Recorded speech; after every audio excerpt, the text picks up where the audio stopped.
2025-এর অধ্যাদেশটি lapse করার মধ্য দিয়ে জাতি আবার ব্যাকওয়ার্ডের দিকে যাবে এবং জাতি পিছিয়ে পড়ার একটা টেক্সট বুক এক্সাম্পল হিসেবে এই সংসদে এটি থাকবে। সরকারি আরেকটা দপ্তর বানানো হয়েছে জাতীয় মানবাধিকার কমিশনকে। আজকে যেই পাটাতনের উপরে দাঁড়িয়ে আছি, এই সংসদটি প্রতিষ্ঠিত হয়েছে, এই সংসদের সংসদ নেতা, বিরোধী দলীয় নেতা, এই সংসদের ট্রেজারি বেঞ্চে যারা উপস্থিত আছেন, প্রত্যেকে এই সংসদে আসার পথে যেই ক্রান্তিকালীন পর্যায় অতিক্রম করে এখানে এসছে, এই পুরো জার্নির পিছনে যে আইনটি জড়িত সেটি নিয়ে হচ্ছে আমরা আজকে আপত্তি উত্থাপন করছি এবং সেটির জন্য 2 মিনিট, এটা এক ধরনের মাননীয় স্পিকার, এটা খুবই অপ্রতুল।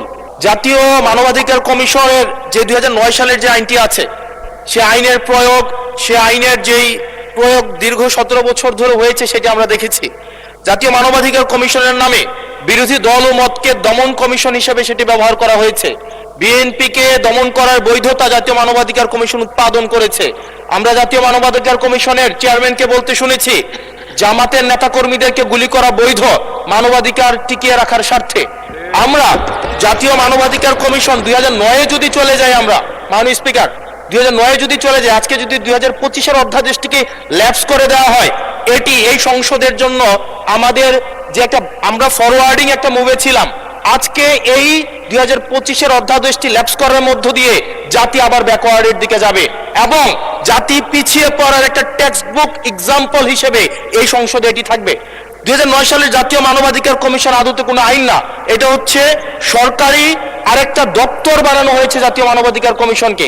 সেখানে স্পিকারের নেতৃত্বে যে সিলেকশন কমিটি করা হয়েছে, সেখানে স্বরাষ্ট্রমন্ত্রী থাকে, সেখানে আইনমন্ত্রী থাকে, সরকার দলীয় একজন এমপি থাকে এবং সেখানে মন্ত্রণালয়ের হচ্ছে একজন সচিব থাকেন। অর্থাৎ একটা 6 সদস্য বিশিষ্ট একটা সিলেকশন বোর্ডের সেখানে 5 জনই হচ্ছে সরকার দলের।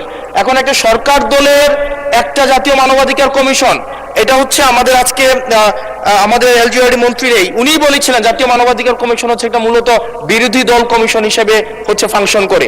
এখন বিরোধী দল দমন কমিশন হিসেবে মাননীয় স্পিকার ফাংশন করে। মাননীয় স্পিকার, জাতীয় মানবাধিকার কমিশন যখন এটা বিরোধী দল মত দমন কমিশন হিসেবে ফাংশন করে, আদত এই কমিশনটা কিন্তু আমরা যদি দেখি, মানবাধিকার যেখানে যেখানে ক্ষুণ্ণ হয়েছে এগুলো কিন্তু সরকারি সংশ্লিষ্ট সংস্থা করেছে।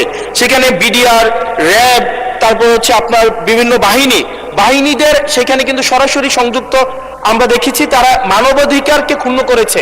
কিন্তু 2009 সালের জাতীয় মানবাধিকার কমিশন আমরা দেখেছি, যদি বাহিনীর বিরুদ্ধে আপনি কোনো তদন্ত পরিচালনা করতে চান, তাহলে সেই বাহিনীর অনুরোধ সেই বাহিনীর পূর্বানুমতি আপনার লাগবে, সরকারের পূর্বানুমতি লাগবে। মাননীয় স্পিকার, সরকারের পূর্বানুমতি নিয়ে সরকার যে মানবাধিকার ক্ষুণ্ণ করবে, সেই মানবাধিকারের তদন্ত কতটা স্বচ্ছ হবে সেটা এই সংসদের প্রত্যেকটা সদস্যই সেই বিষয়টি জানে।